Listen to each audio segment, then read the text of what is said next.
In this video, it's a response to God Illogic and Albee Al from one of the arguments they made in a debate with Metaphysics Mike and Andrew Griffin on Proverbs 30, verse 4.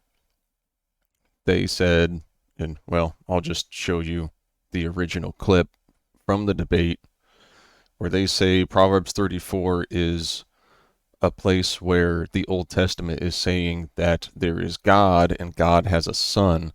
Therefore, the son is pre-existing already in the Old Testament. And I did some research on this. Well, not really research. I just did some searching around the internet, and I found someone on hermeneutics.stackexchange who listed 3 excerpts of Old Testament commentary that disagree with the conclusion and the argument that God, Illogic, and Albee made in that debate. Sure. So, number one, the mentions of the Son are not purely prophetic, because literally Albee gave us a verse, Proverbs 30, verse 4, that says, "Who is he that established the earth and all the kind of stuff, who holds the water in his fist? What is his name, and what is his son's name?" What is his son's name? Will be his son's name.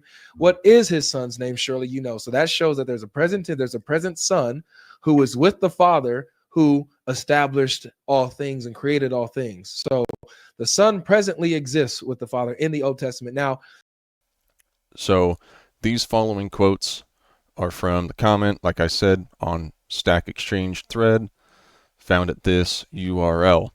Hopefully, this person is telling the truth, because I'm not going to go buy those books, those commentaries. I'm not going to completely check everything to make sure they're telling the truth.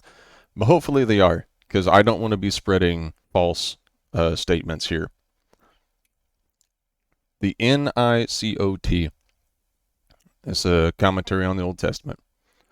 By 2 sets of rhetorical questions in a form of strong assertion, Agur challenges his audience to bridge the unbridgeable gulf between the Lord's knowledge of wisdom and human helplessness by personally identifying itself as a son of the Holy One. In verse A, he employs in an anaphora, first time I've ever seen that word, the animate interrogative pronoun who 4 times, and in verse B, the inanimate interrogative pronoun what. The answer to the first question is no human being, but only God. All brings the who questions to their climactic conclusion. The answer to the what questions are the Lord and Israel. The who questions exhibit a, I don't know how you pronounce this, chiastic pattern. The outer core presents the merism, heaven and earth, to denote the cosmos. To ascend to heaven represents its vertical axis, and ends of the earth its horizontal axis. The inner core presents the 2 parts of a thunderstorm, wind and water, that sustains life on earth. By restraining them, the Lord inflicts a drought. The answer to these questions, standing between humanity's inability to know wisdom and the presence of God's word with his people, unravels the paradox of how inaccessible wisdom becomes accessible to earthlings.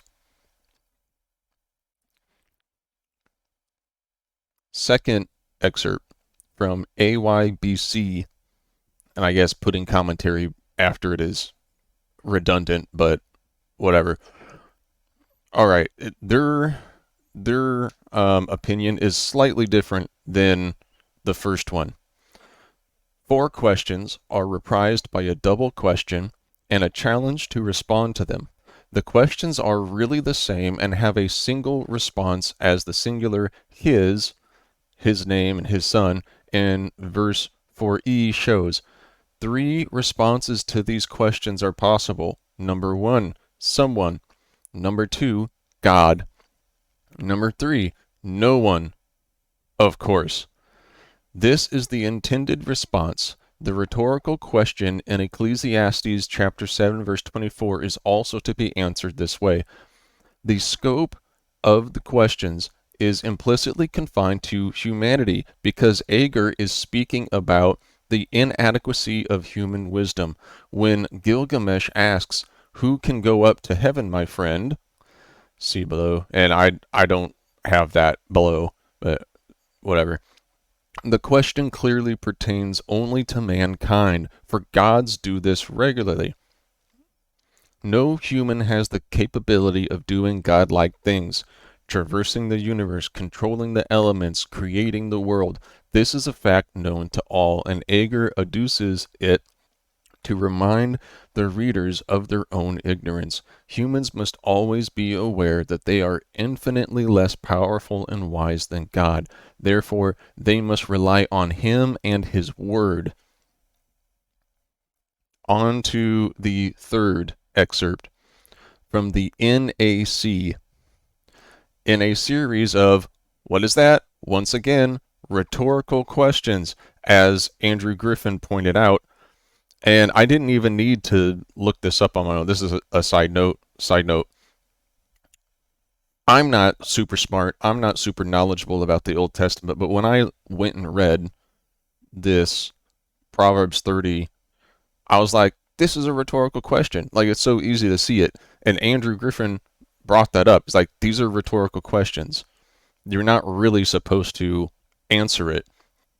So once again, we've got another commentary saying, in a series of rhetorical questions, he first challenges the reader to admit that no one has achieved direct understanding of the world and the truth behind the world. To go up to heaven and come back down is to attain and bring back direct knowledge of eternal truth. Then, with three questions that allude to the creative power of God and human lack of that power, he implies that no one can explain the metaphysical powers behind the visible creation. This language recalls both, I'm not even going to try to pronounce that person's name, starts with a Q. Their confessions in Ecclesiastes 7, verse 24, which was also mentioned by the last, by one of the other commentaries, and God's confrontation of Job. Finally, he ironically demands that the reader produce such a sage if he can.